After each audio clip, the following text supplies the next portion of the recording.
خدای سرنګه سفر په دې لړۍ کې د سولې ټاټوبي لغمان ولایت ته راغلی یو د لغمان ولایت د قرغۍ ولسوالۍ د سیمې ښکلاګانې در باندې ګورم راځئ له موږ سره اوسئ او د دغې سیمې له ښکلاګانو خوند واخلئ سرنګه به وینا نه سلام رالیږي نه پیغام رالیږي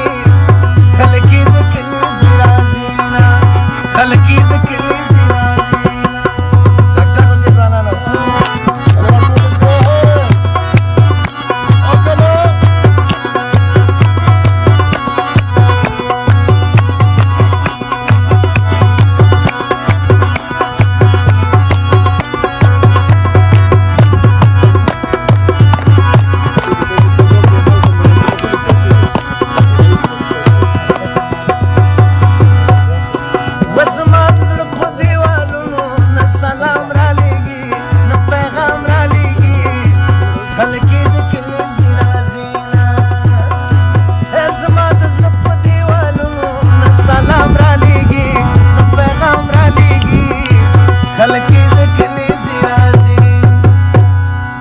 ستا تصویرونه خدای جوړ شوي دي نه